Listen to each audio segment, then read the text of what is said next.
नमस्कार। आज मैं आपको आर्थराइटिस के विषय में बताऊंगा। आर्थराइटिस मतलब कि जो नॉर्मल कार्टिलेज अपने जॉइंट्स में होता है उनका घिसना, ये जोड़ों में पाया जाता है, जैसे कि कूलों के जोड़ों में, देन गठिया दैट इज़ घुटनों के जोड़ों में, as well as ankle, shoulder and elbow joints.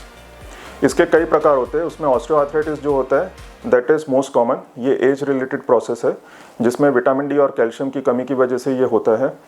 साथ ही साथ दूसरा है रूमेटॉइड आर्थराइटिस, जिसे गठिया वात भी कहते हैं, जिसमें हाथ के भी जोड़ इन्वॉल्व हो जाते हैं और उसमें सूजन भी आ जाती है। तीसरा होता है सोरियाटिक आर्थराइटिस, जिसमें स्किन डिसीजेज भी शामिल होती है। चौथा होता है गाउटी आर्थराइटिस, जिसमें यूरिक एसिड का तत्व बढ़ जाता है। पांचवा होता है टीबी आर्थराइटिस, जिसमें इन्फेक्शन टीबी ट्यूबरक्लोसिस की वजह से आर्थराइटिस होता है और इसकी वजह से पेशेंट्स को प्रॉब्लम होती है। पांचवा होता है ट्रॉमेटिक आर्थराइटिस, जिसमें कि पेशेंट अगर गिर जाता है, कुछ फ्रैक्चर हो जाता है, तो उसकी वजह से अगर वो सर्जरी नहीं कराता है और जो जोड़ है वो ख़राब हो जाता है, जिसकी वजह से आर्थराइटिस हो जाता है। पांचवा है लिगामेंट की वजह से, that is sports injuries like cricket है या फुटबॉल या बास्केटबॉल, जिसमें ये लिगामेंट की इंजरीज हो जाती है और उसकी वजह से आर्थराइटिस की संभावना बढ़ जाती है। और लास्ट होता है एंकाइलोजिंग स्पॉन्डिलाइटिस, जिसमें लिगामेंट्स में अगर कैल्सिफिकेशन बढ़ जाता है, जिसकी वजह से आर्थराइटिस होने की संभावना होती है। अब इसमें सिम्टम्स क्या होता है, तो पेशेंट्स को चलना प्रॉब्लम हो जाता है, स्पेशली अगर कूल्हे में या घुटनों में आर्थराइटिस होता है।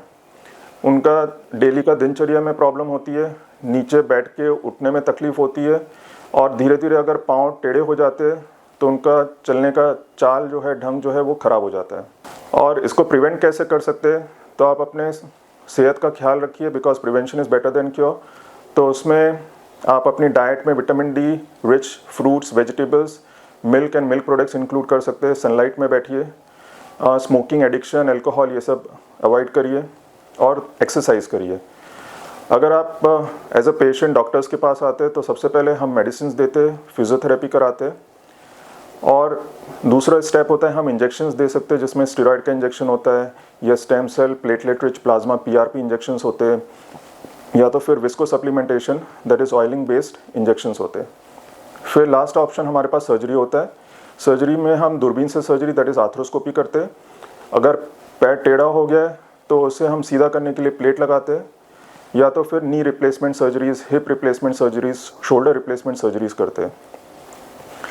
नी रिप्लेसमेंट सर्जरीज में या तो टोटल नी रिप्लेसमेंट होता है या तो पार्शियल नी रिप्लेसमेंट सर्जरी होता है, as well as robotic knee replacement surgeries होती है।